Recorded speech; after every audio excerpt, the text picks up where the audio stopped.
Hi, I'm Tim. Welcome to Watchbox, and thanks for logging on. If you love this watch, email me, tmosso@thewatchbox.com. It is in the description below. Your purchase and pricing email concierge for asking about this or any watch you see on any Watchbox platform. Email me directly for pricing, tmosso@thewatchbox.com. Today, we are discussing the 42mm stainless steel Zenith Chronomaster Open tribute to Charles Vermeau, an ode to the man who, in 1975, defied management orders to scrap El Primero production tooling, hid them in a loft, to later be reclaimed during the 1980s, leading to the watch you see right here. So the man who saved the El Primero, honored in this special edition. Now the watch includes the signature Charles Vermeau blue metallic dial, the Chronomaster case, which is steel 42mm in diameter, 13.1mm thick, 50.9mm from lug tip to lug tip, and 21mm between the lugs.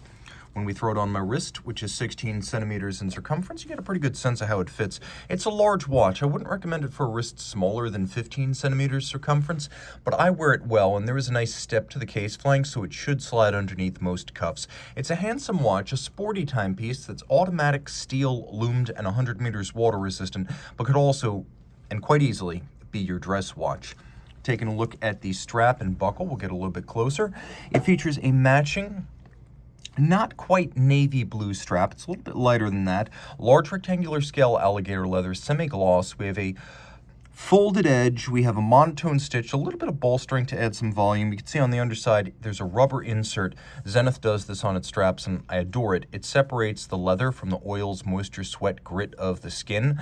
So it's more comfortable on the wrist, and it also prolongs the life of the leather. And you can see this is a brand new Zenith factory strap. We have a deployant clasp, double deployant. You can see internally it uses ceramic pin snaps so that over time, the tolerances remain crisp. The metal cannot aggress against the ceramic and wear it down. We have two triggers that are spring-loaded that have to be pressed to open the clasp, so it's very solid and secure once closed. And you can see externally there's a little bit of satin and polish for contrast.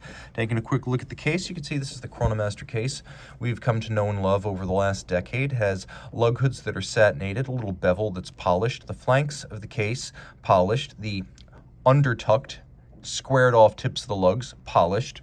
You'll also note that the watch is seamless on the top. That is to say, it is a monoblock case. So everything that goes in, dial and movement, loads through the back. The sapphire is a box section sapphire that's designed to look like a vintage plexiglass, and box section cambered sapphires are always more expensive than flats, so some money was spent there. Vintage inspired pump style pushers. We have the Zenith star on the crown, and we have a little recess underneath the crown so you can dig your nail in to pull the crown out. I should also mention that because this watch eliminates the date that's usually found on El Primero movements, Zenith has customized this caliber 4061 to remove the dead position from the crown, so you pull it out and it's in setting mode. Normally, a Zenith El Primero would have two steps, one for setting the time and one for setting the date. So this one has been re-engineered. The clutch has been changed to feature only one position for setting because there is no date. Now the dial is gorgeous, starting with a number of concentric layers, a tachymeter outboard, which can be used with the chronograph to gauge the speed of, say, a car on a track. Inboard of that, there is a silvered and brushed metallic ring for the minutes, and you can also see inboard of that we have hash marks for the seconds and fractions of seconds. All of the indices are steel and applied, rhodium plated, as are the hands, and the watch does have some loom. We'll do a loom shot now. You see it is quite well loomed. Now jumping back to the dial, we have registers for chronograph minutes and chronograph hours. You'll see we're about to jump the minutes, so here comes the seconds hand past the index.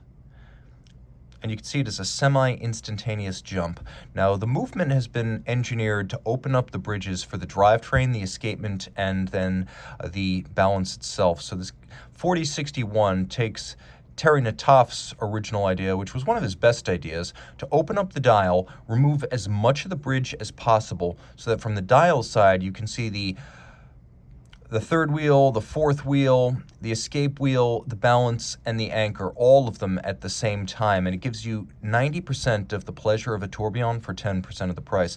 Now you can see there's an enormously extended fourth wheel pinion, and on top of that is mounted a tri-spoke that represents your constant seconds. You can see that the escapement is full silicone, so unlubricated, helping to reduce friction and extend intervals between service. The framed, engine-turned, skeletonized bridges feature an outboard bezel in polished steel with fired blue screws, and when we turn the watch over, you can see caliber 4061. Automatic winding with bidirectional action. It has a 52-hour power reserve. It is a COSC certified Swiss chronometer adjusted in 5 positions. This 31 jewel movement features a column wheel and a lateral clutch, and you can see them in action. The column wheel making for very crisp and positive report when you press and cycle the chronograph functions. And then the lateral clutch is beautiful, nostalgic, and very traditional. And most automatic chronographs are not terribly attractive movements. The El Primero, because it allows you to see the entirety of the chronograph mechanism, has always been one of the best looking automatic chronographs. The one feature it does not have is stop seconds, but the timepiece in every regard is a wonderfully equipped all-arounder, neither sports watch nor dress watch, but incorporating some of the best elements of both, and one of the most attractive modern El Primeros, dedicated to a giant of watchmaking in Charles Vermeau. If you're going to buy a Zenith, get an El Primero, and if you're going to buy an El Primero, this is a top selection. Reach out to Team Mosso at thewatchbox.com for purchase and pricing details of this 10 beat per second sports classic.